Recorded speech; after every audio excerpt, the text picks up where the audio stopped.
মুসলিম শরীফের 431 নম্বর হাদিসে হযরত উসমান গনি আরেকটা বর্ণনা বলেন, মা মিন ইমরিইম মুসলিমিন, কোন মুসলমান যখন ইহসিনু ওযু আহা, সুন্দরভাবে ওযু করে, ফরজের নামাজ সময় হওয়ার পর, ফজর না ফরজ, ফজর না ফরজ, ফরজ নামাজ উপস্থিত হয়ে যাওয়ার পর, বলেন তো ফজর না ফরজ? তাহলে ফজর, জোহর, আসর, মাগরিব, এশা সবগুলা ফরজ নামাজ উপস্থিত হয়ে যাওয়ার পর সুন্দরভাবে ওযু করে, ওযু করার পর নামাজ পড়ে, রুকু সেজদা সুন্দরভাবে করে, তাহলে ব্যবসায়ী ব্যবসার মধ্যে দোকানে বসা, ফরজ নামাজের সময় হয়ে গেছে। চাকরিজীবী তার চাকরি স্থলে বসা, ফরজ নামাজের সময় হয়ে গেছে। আমি আপনি আমরা যার যার পেশার মধ্যে আমরা জড়িত, ওই সময় নামাজের সময় হয়ে গিয়েছে। কৃষক তার কৃষি কাজ করার সময়, জোহরের সময় হয়ে যায়, ফায়ুহসিনু উযুআহা, সুন্দরভাবে ওযু করে, ওযু করার পর নামাজ আদায় করে। হযরত উসমান বলেন, কানাত কাফফারাতান লিমা ক্বাবলাহা মিনাজ যুনুব, এই নামাজ তার আগের সমস্ত গুনাহের কাফফারা হয়ে যায়। মালাম ইউতি কাবীরা, তবে কবিরা গুনাহ করবেন না। জোরে বলেন, কি গুনাহ? আরো জোরে। কবিরা গুনাহ চিনেন নি? কারে কয়?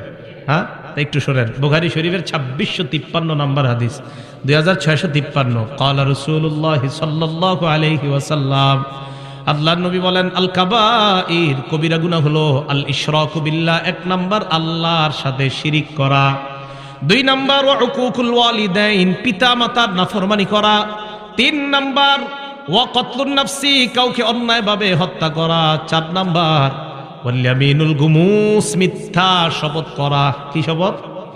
মিথ্যা শপথ কারে কয় বুঝেননি? একটু বলি দেখেন।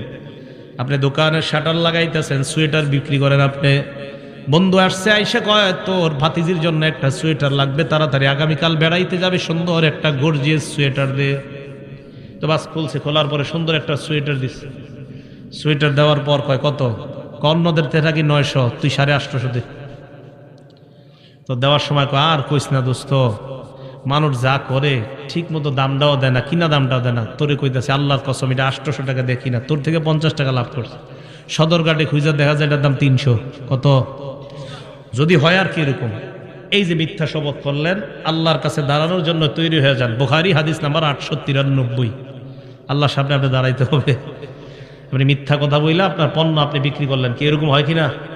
না হইলে তো নাই, হয় কিনা? হইলে তো এটা গুনাহ। যদি না হয় মাশাআল্লাহ, আপনারা সব আল্লাহর ওলি। কিন্তু যদি এটা না হয়, বরং মিথ্যা কথা বইলা শপথ করে আপনি যদি পণ্য বিক্রি করেন, তা আল্লাহর সামনে দাঁড়ানোর জন্য প্রস্তুত হয়ে যান, যে তুমি তোমার ইনকামটা কিভাবে করছো আমার একটু বলো। বিসমিল্লাহ। 4 নাম্বার মিথ্যা শপথ করা। 5 নাম্বার শাহাদাতুজ জুর, মিথ্যা সাক্ষী দেওয়া। মিথ্যা সাক্ষী এমন একটা সাক্ষী, যেই সাক্ষীর মাধ্যমে নিরপরাধ অপরাধী হয়ে যায়, অপরাধী নিরপরাধ হয়ে যায়।